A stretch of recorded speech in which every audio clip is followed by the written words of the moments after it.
देखिए राममोहन, जिस तरह हमारे जो विश्लेषक हैं और मैं उनको सैल्यूट करूंगा क्योंकि उन्होंने बहुत ही अच्छा सटीक विश्लेषण किया है। देखिए मैं यहाँ करूं पश्चिमी यूपी की बात, तो पश्चिमी यूपी में मुद्दों की लड़ाई कम है। यहाँ पर जिस तरह जात और मजहब के नाम पर वोट डाले जाएंगे। और देखिए सबसे बड़ी बात यह है, मैं आपको एक ग्राउंड रिपोर्ट बता दूं क्योंकि मैं जगह जगह गया।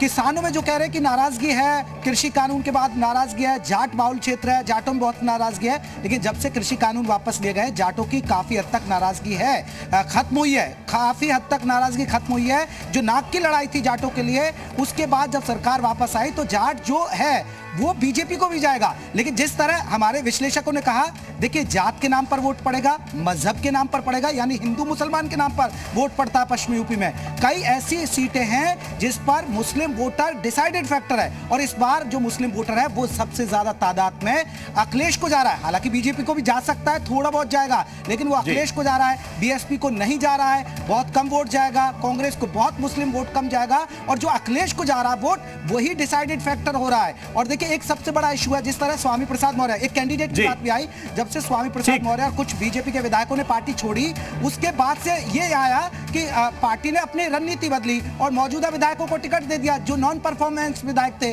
अब उससे जनता नाराज है, तो कैंडिडेट एफ तक, ये तीन कैंडिडेट तो बहुत हद तक चीजें तय करते हैं। विशाल रघुवंशी हमारे साथ हैं। विशाल, ये जो बीएसपी का वोट शेयर शिफ्ट हो रहा है, या ये कहिए कि बीएसपी का प्रदर्शन ठीक नहीं है, कांग्रेस जितना जोर लगा रही है उस हिसाब से जनता नहीं मान रही है, ओपिनियन उनका कांग्रेस के लिए कम से कम नहीं जा रहा है, ये वोट बटेंगे तो क्या बीजेपी और समाजवादी पार्टी में बराबर बराबर बटेंगे, या फर्क डालेंगे, यहां समाजवादी पार्टी को मजबूत करेंगे?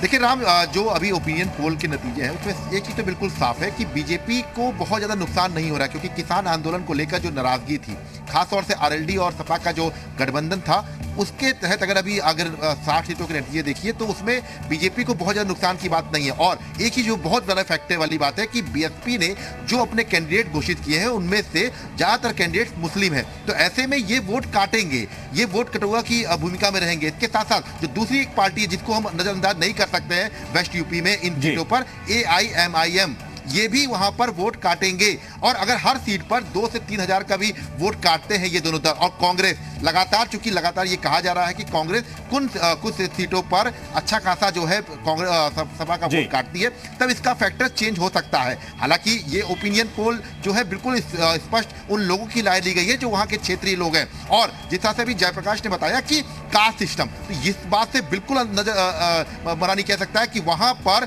सीधे तौर पर यह कहा जाता रहा है, उत्तर प्रदेश में पूरा पश्चिम यूपी का ये इतिहास भी रहा है कि जिधर जाट जाते थे वहां पे गुजर नहीं जाते थे। इसके साथ साथ मुस्लिमों का एक अलग मामला होता था, मुस्लिम वोट बैंक अलग बिल्कुल गिरते थे। लेकिन इस बार बहुत समीकरण बदले हैं, और बसपा जो है उसने ये बड़ा दांव खेला है, मुस्लिम कैंडिडेट्स को ज्यादा से ज्यादा सीट दी है। अगर आप उनकी लिस्ट उठा के देखेंगे तो वहां पर ये जो मुस्लिम कैंडिडेट्स हैं, उत्तर प्रदेश में किसकी तरफ जाएगा, ये बसपा वाला दाव या कांग्रेस वाला दाव, ये भी हम एनालिसिस करने की कोशिश करेंगे।